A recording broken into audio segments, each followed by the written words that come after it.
Je pense que M. Laurent Gbagbo est président du PPACI, il n'est pas fondateur. Il faut aller lire les statuts et règlements du PPACI qui ont été déposés au ministère de l'Intérieur. Il n'est pas membre fondateur. Dans la liste des membres fondateurs, il n'y est pas. Mais même président. C'est la loi qui le dit, le président, il ne peut pas être présidé un parti politique, quelqu'un qui ne jouit pas de ses droits. Donc peut-être il faut me donner une réponse à cela. Très bien. On y va pour votre point, Daouda. Ok, merci. Je vais reprendre à zéro pour ne pas qu'on me coupe encore en coup de rouge. J'ai dit qu'il est président, mais il n'est pas fondateur. Les mots sont... Il faut mettre les choses dans leur contexte. Donc, en tant que non-fondateur... Voilà, il est président du parti. En tant que non-fondateur, il pourrait donc ne pas figurer sur un listing si toutefois la loi estime Parce qu'en fait, le problème, ce qui a été dit sur le plateau, c'est qu'il est président fondateur. Ah ouais. Il n'est pas donc fondateur. Je corrige, fais la précision. Très bien, allons-y. Maintenant, pour revenir sur l'action du PPACI qui, en pleine session plénière, est sortie de l'Assemblée nationale, pour moi, je pense que ça s'inscrit dans une stratégie politique bien précise. Le PPACI sait pertinemment qu'il est ultra minoritaire à l'Assemblée nationale, mais en le faisant, ça s'inscrit en fait dans une stratégie. Et c'est d'ordre, à mon niveau, j'en vois trois. La première stratégie, c'est une stratégie de mobilisation et de victimisation. Parce que en dénonçant une injustice manifeste, le PPACI cherche en fait à renforcer son image de parti victime d'un processus électoral biaisé. Donc, cette stratégie va chercher en fait à mobiliser ses militants autour de la figure du leader charismatique Laurent Gbagbo. Donc, le PPACI, en gros, cherche à créer une dynamique de solidarité. La deuxième stratégie, c'est que c'est une stratégie de délégitimation du processus électoral. Parce qu'en contestant la gestion de la CEI, aujourd'hui, le PPACI est en train de tracer les sillons d'une remise en question des résultats de la présidentielle prochaine d'octobre 2025. La posture pourrait se justifier par d'éventuelles actions radicales, selon moi. D'abord, par le boycott. Deuxième chose, des recours juridiques. Et troisième chose, peut-être, pourquoi pas, des manifestations, je ne sais pas. Et la troisième stratégie, selon mon analyse, c'est que c'est marquer une présence médiatique. C'est-à-dire? Aujourd'hui, si vous remarquez très bien sur l'échiquier politique, quand il doit y avoir une discussion sur la sphère politique, il y a deux noms qui généralement sortent du lot. Lesquels? C'est le nom du président du RHDP et le nom du président du PDCI-RDA, qui est Tidiane Thiam. Je pense qu'on va en parler en deuxième point. Donc aujourd'hui, dans la stratégie politique, le nom de Gbagbo ne compte pas pour grand-chose actuellement parce que celui qui compte actuellement pour quelque chose, c'est celui du PDCI, parce qu'à chaque fois, il cristallise l'opinion médiatique, que ce soit dans la presse, à la télé, sur les réseaux sociaux, tout et tout. Donc finalement, c'est lui qui est là.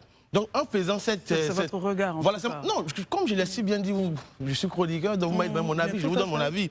Et donc, c'est d'occuper l'espace médiatique afin de ramener le débat autour du nom de Laurent Gbagbo. Sinon, moi, cette sortie-là, je ne vois pas autre chose à part ça. Les trois stratégies. Mais voilà. en même temps, la requête qu'ils font n'est pas nouvelle, Daouda. Justement, c'est pour cette raison que je dis, parce que la requête qu'ils sont en train de faire concernant le contentieux est ouvert.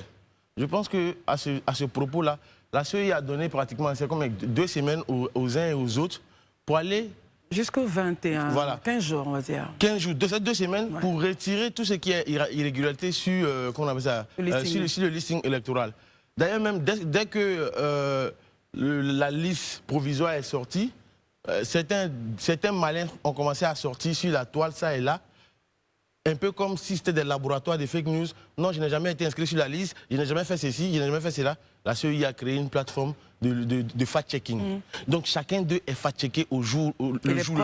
Et les preuves commencent à sortir. Moi, je pense que, sincèrement, il faut créer un climat de paix, de sorte à ce que, si vous estimez qu'il y a 3 millions de personnes qui sont pas sur la liste, venez avec les preuves à la main.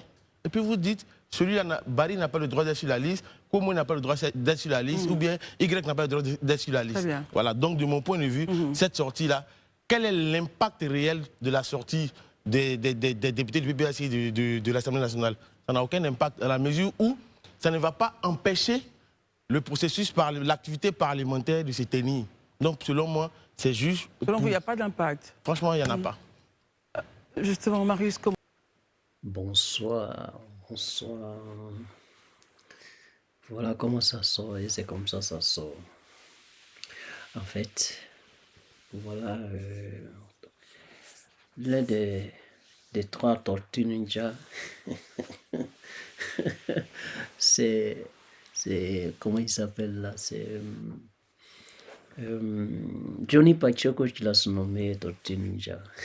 Et puis de récent, réellement, il manque seulement de mettre la banderole là, et puis les propres postes. Vous voyez des gens comme ça, bon, va voir au fond, il est payé pour venir s'asseoir là à dire des sottises pareilles. Parce que si la sortie des députés n'a aucun impact sur le déroulement de l'Assemblée là-bas, ben, c'est toi, tu vois ça comme ça, c'est toi, tu vois ça comme ça, mais je crois bien qu'il va avoir un impact, parce que même s'ils ne sont pas nombreux, il y a au moins ces places vides-là qui déjà posent des questions, déjà qui fait remarquer quelque chose. OK? Donc, faut pas penser que les trucs ne vont pas, ça ne pose pas de problème. Tu comprends? Et à la suite de ton analyse, quand je regarde, je pense bien que c'est une analyse un peu... c'est plat parce que... disons que ça n'a pas de sens. Ça n'a pas de sens parce que c'est basé sur quoi? C'est basé sur quoi ton analyse? C'est basé sur quoi? Sur du faux? Sur du... Même c'est rien, parce que toi tu dis quoi?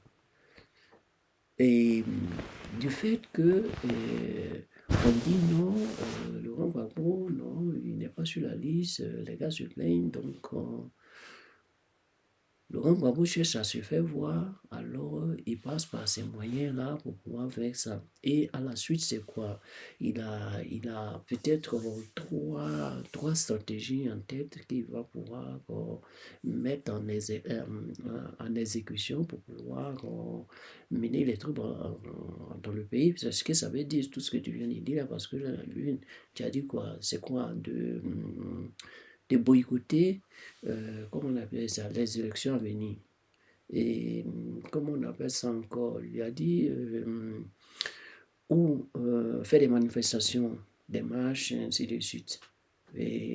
Mais, attends, mon frère, selon toi, sur quelle base la CEI s'est appuyée pour pouvoir éliminer le nom du président Gbagbo? Ça, c'est la question. Elle est simple. Si tu peux répondre à ça, c'est très simple. On n'a pas besoin d'aller à l'école pour pouvoir savoir poser une telle question. Sur quelle base? Et la base qu'ils ont toujours, et il dit la base, l'argument toujours prôné par rapport à ne pas le mettre sur la liste, c'est qu'il a braqué la BCEAO. BCEAO, une banque qui ne reconnaît pas d'être braqué. Mais comment vous faites pour vous là même? Je ne sais pas, vous les RDR là même là, comment vous faites? Je pense que c'est des... Vous imaginez... Je ne sais pas, comment on peut appeler ça? Imaginez ou bien... Vous dirigez les choses à votre... Aucune loi chez vous, hein, aucune loi. On ne suit même pas une loi. On va de l'avant et on considère la médiocrité plus que les bons faits. Je ne sais pas. Quand on prend cette histoire du braquage de la BCEAO, le DG de la BCEAO, lui-même, il a reconnu. Il a dit, personne n'est venu nous braquer. Il n'y a pas eu de cambriolage, il n'y a pas eu, nous, on n'a pas porté plainte pour quoi que ce soit. Maintenant, vous qui êtes à côté, vous venez, c'est comme le voisin, il dit non, le gars, il dit non, les voleurs sont rentrés chez moi, ils sont sortis. Et toi, tu es à côté, tu dis, ah, non, le voisin là, ils lui ont volé 2 millions. Donc, on doit poursuivre les braqueurs qui sont rentrés là. C'est un truc terre à terre, hein, c'est pas trop machin, c'est un truc terre à terre. Et Et c'est ça. Ou bien même prenons le proverbe de Babou. Mon habit, moi-même, j'ai porté là, ta main cherche quoi dans ma bouche? Ouais. Moi-même, mon habit, ta main cherche quoi là-bas? C'est ça. Quelqu'un porte son habit, toi, ta main est dedans. Tu dis non, tu as ton argent là-bas. Ou bien tu as des trucs là-bas. Mais, vraiment, c'est des sottises. Tu sais, ça fait pleurer, ça fait très mal de voir des gens courant. Et puis, comme lui, là, il y en a plein. Comme lui, il y en a assez. Parce que c'est ce qu'ils disent. Ils disent sur les réseaux sociaux, ils vont s'asseoir là-bas et puis ils commencent à piailler. De cette manière-là, pour faire croire à l'opinion publique que ces gars-là ne sont pas de bonne foi et ils ne veulent pas la paix dans le pays, rentrer chez sortir. Mais vous ne regardez pas ce que vous êtes en train de créer parce que même ceux mêmes que vous avez mis sur la liste, eux-mêmes, ils vous disent encore que vous n'êtes pas en train de créer la cohésion sociale. La cohésion nationale, je peux dire quoi? Je peux dire que ce gouvernement-là, c'est un gouvernement de faux.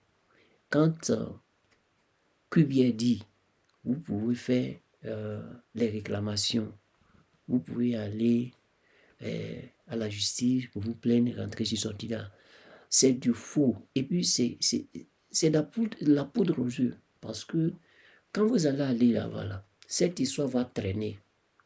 Ça va traîner, continuer à traîner. Et quand ça va traîner, là, vous allez arriver aux élections, rien ne sera fait. Et c'est mort. Donc, on a... Alors, si vous prenez le problème, Monsieur Sébastien Dano-Djedje, lui, il a dit quoi? 3 fois, ils ont envoyé une requête, on dit, au gouvernement pour une séance de dialogue. Ils n'ont jamais daigné à répondre à cette requête-là. Alors, ces trucs de la justice, là, ils vont pouvoir régler ça en un temps record, où il reste 8 mois, là. Vous pensez que les procès, là, c'est des procès où on va à la volée, là, et puis c'est fini. C'est un procès à la volée, là. C'est où même vous pensez que vos procès que vous faites chaque jour à la con sur les opposants, là, c'est ça que... c'est ce qui va se passer, là. C'est pour nous berner. C'est pourquoi ils disent ça. Quand tu vas aller là-bas, c'est un truc qui va traîner. Et il n'y aura pas de suite. Donc, comme vous avez l'intention de mettre feu à la Côte d'Ivoire, vous pensez qu'on va vous permettre de faire ça? Non. La seule chose qu'on va vous permettre de faire, c'est de vous chasser. Voilà. C'est de vous chasser. Parce que vous n'êtes pas honnête. Vous n'êtes pas sérieux. Vous n'êtes pas fiable. Tout ça, c'est quoi? Mais, vraiment, RDR. Ne dites pas RHDP, RDR, parce que le RHDP, c'est composé de plusieurs partis. Actuellement, là, c'est le RDR qui est là. Tout le reste, ils sont partis. Les faux PDCI qui sont là, ce n'est pas des gars du PDCI. Parce que le PDCI, le noyau du PDCI n'est plus là. Donc, s'il n'y a plus le noyau, il n'existe pas de fusion du parti. Arrêtez de nous distraire. Arrêtez de nous distraire. Donc, toutes ces conneries que vous êtes en train de nous faire voir là, c'est du blabla. Donc, quand vous dites que, comment on appelle ça, Laurent Gbagbo en train de se faire, chercher à se créer une place dans l'opinion publique. Mais moi je dis, quand il fait ces meetings-là, tu ne vois pas la population qui graine là. Tu ne vois pas ceux qui le suivent. Tu ne vois pas combien de personnes. Et tu dis que ouais, il n'est pas vu. Il cherche à se faire voir. Mais c'est pas pour rien tes dents sont tirées. Avec la bouche on dirait pour Tortue Ninja. Ah, mais c'est lui-même qui est là. Oh, regarde mon frère. Il faut arrêter ça. Parce que ça là, c'est pas digne d'un Ivoirien. Daouda, reste dans ton coin. Le peu qu'ils t'ont donné là, reste dans ton coin, tu as mangé et puis tu as quitté là. Parce que ça là, tu as fait, on va te frapper pour rien. Parce que dans un couloir, on va t'attraper, on va te blesser. Ce que tu es en train de dire là, ça arrange pas tout le monde. On va penser que, ouais, actuellement là, on peut rien te faire. Si on t'a attrapé dans un couloir, de toute façon, on t'a giflé quoi. Tu vas plus te reconnaître. Mais c'est méchant, c'est méchant. C'est méchant. On dit inclusive. Alors, Guillaume Soro, qu'est-ce qu'il a fait? Pourquoi on ne le veut pas? Là, moi, je ne comprends pas. Je n'ai pas encore compris. Pour lui, il a fait quoi? Qu'est-ce qu'il a fait? Tu peux me dire? Rien. On ne veut pas qu'il rentre. On a enlevé aussi, comment il s'appelle, hein? Bleu Goudé. Par rapport à quoi? Parce qu'il est le petit de Gbagbo. Et ils ont collé 20 ans. Par rapport à quoi? Par rapport à quoi ils ont collé 20 ans? Et parce qu'il est... Il suivait Gbagbo aussi. Eh, vraiment. Quand il va Yako, avec ces bougnoules qui sont devant là. Vraiment. Laissez. Tantôt, on a beau parler, mais l'unique chose qui nous reste à faire là, c'est de se lever et de chasser ce pouvoir-là. C'est tout. Il n'y a pas autre chose. Levons-nous, on chasse ce pouvoir et puis c'est bon. On quitte ici. Parce qu'on va beau faire des vidéos, on va beau dire des trucs. Tant qu'on n'a pas mis l'action, tant qu'on ne s'est pas levé contre ce pouvoir-là, toutes ces conneries, toutes ces bêtises vont continuer. Parce qu'il faudrait qu'on se lève pour pouvoir débarrasser de notre chère Côte d'Ivoire, de toute cette saleté qui gouverne la Côte d'Ivoire. Vraiment. Quand je parle de ça, ça commence à me faire chier parce que ces gens-là, ils n'ont vraiment pas, comment on appelle ça, le sens de l'humanisme, le sens de l'être humain, je veux dire. Parce que pour eux, c'est à part eux, il n'y a pas quelqu'un d'autre. À part eux, personne d'autre doit être à leur place. À part eux, il n'y a pas aussi intelligent qu'eux. Il ne peut pas venir prendre. Donc, ils sont en train de tous lutter pour que ce mauvais, il n'est pas mauvais, mais mauvais, c'est trop petit pour lui. Ce Satan qui est là, doit rester afin que lui, eux, continuent de manger. Mais c'est pas comme ça la vie fonctionne, les gars. C'est pas comme ça. Chaque chose a son temps. Donc, quand le moment arrive de quitter, il faut quitter, laisse la place aux autres. C'est tout. Vous êtes là depuis 15 ans. Qu'est-ce que vous avez fait? Rien. Vous n'avez rien fait, vous n'avez rien fait. Pas ici. Tidiane me disait sur le plateau de France 24 comme ça que Abidjan, seulement Abidjan, taux de pauvreté 22%. À l'extérieur, quand tu vas à l'extérieur, le minimum c'est 51%. Le minimum. Mais quand tu vas au maxi, tu vas te trouver dans les 60-70%. Et c'est ça là vous appelez développement, c'est ça là vous appelez on a arrangé le pays, c'est ça là vous appelez on a beaucoup donné. Mais regardez, vous êtes méchant, vous êtes méchant. Méchant, foncièrement méchant parce que À Abidjan, comme à l'extérieur, vous avez commencé à exproprier les propriétaires du terrain, les propriétaires de quoi que ce soit. Aujourd'hui, si quelqu'un, un vrai Ivoirien, disons, un Ivoirien lambda, a un problème, il va à la justice, hein, il paie. C'est les étrangers qui ont le pouvoir là-bas. C'est des trucs, ça fait mal au cœur. Quand tu en parles, ça fait mal au cœur. Nous, on en parle pour que les gars ils voient que les gars arrivent à pouvoir se réveiller, afin de pouvoir se soulever et de faire partie de ce pouvoir-là, c'est tout.